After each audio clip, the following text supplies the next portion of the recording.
বিসমিল্লাহির রহমানির রহিম। দারুন, সেই স্বাদ। এবং ঘরে বানিয়ে কেক খেতে পারবেন ইনশাল্লাহ, সেই স্বাদ পাইবেন। আপনারা ট্রাই করেন, এভাবে খেতে পারবেন ইনশাল্লাহ, সেই স্বাদ হবে যা বলার বাইরে। একবার খেলে বারবার খেতে ইচ্ছা করবে। আলহামদুলিল্লাহ, সেই স্বাদ। এত স্বাদ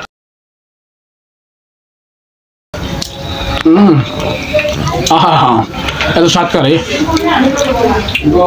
একবার খাইয়ে বারবার খাইতে ইচ্ছে করবো। দেখুন কেক যা একটা মজা হয়েছে না, যা বলার বাইরে।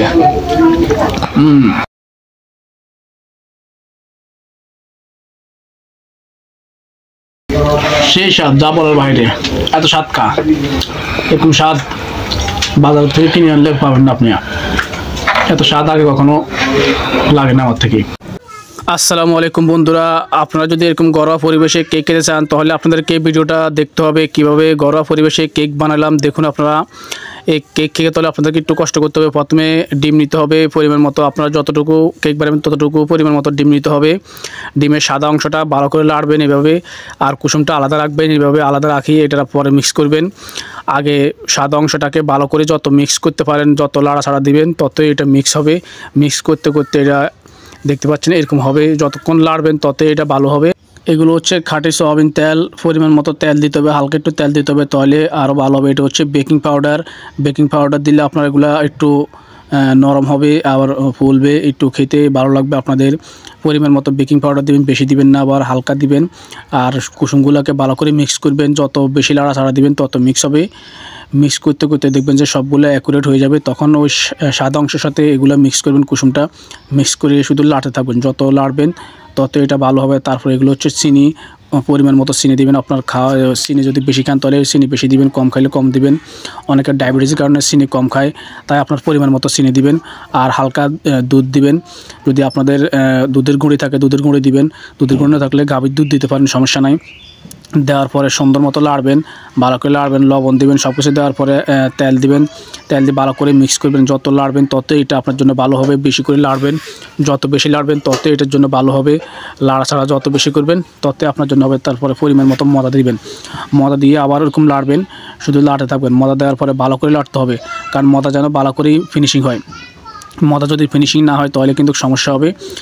পরিমাণ মতো মিক্স করবেন, ভালো করে মিক্স করে নেবেন। নেওয়ার পরে যেখানে কেক বসাবেন ওখানে বসার আগ পর্যন্ত শুধু লাড়তে থাকবেন। এবার যত লাড়বেন ততই আপনার জন্য ভালো, কেকটা ভালো হবে, ভালো খেতে মজা লাগবে, সুস্বাদু হবে।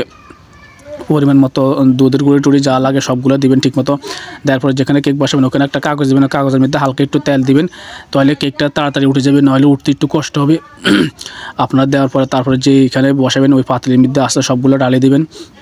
ডালি দেওয়ার পরে সবগুলো ডালি দেওয়ার পরে কিন্তু আপনার একটা জিনিস খেয়াল রাখবেন, কোনো অবস্থাতে যেন এগুলা যে চুলাত বসাবেন ওখানে হালকা আগুন দিতে হবে, বেশি জোরে দেওয়া যাবে না, হালকা হালকা দিবেন। দেওয়ার পরে দেখবেন যে আপনার আস্তে আস্তে এগুলো হয়ে যাবে। আস্তে আস্তে দেখতে পাচ্ছেন কেকটা অনেকটা কীরকম হইতে আসে, দেখতে পাচ্ছেন। আসলে দেখতে যে কীরকম লাগে দেখুন। এখানে আপনি আসলে ঘরোয়া পরিবেশে তৈরি করলে আপনার খেতে ভালো লাগবে, আর একবার যদি বানান তাহলে আপনার অভিজ্ঞতা বেড়ে যাবে। দেখতে পাচ্ছেন কীভাবে কেকগুলো আস্তে আস্তে বড় হইতে আসে। এই দেখতে পাচ্ছেন কেক হয়ে গেছে। এবার এটা খাইতে যে আপনার যা একটা মজা লাগবে না, একবার খাইলে আবার খাইতে মন চাইবে। দেখতে পাচ্ছেন কেকগুলোকে কম হয়ে গেছে, দেখতে পাচ্ছেন একটু আগুনের হিট বেশি হওয়ার কারণে তলে একটু কালো হয়ে গেছে। আপনার ইচ্ছে করলে আগুনের হিট একটু কমাই দিবেন, কমাই দিলে হয়তো আপনাদেরটা একটু ভালো হবে।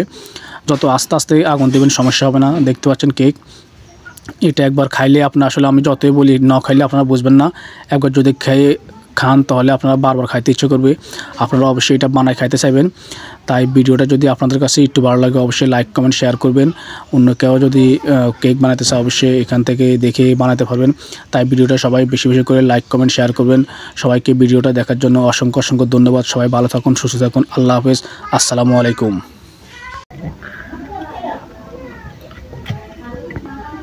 বিসমিল্লাহির রহমানির রহিম।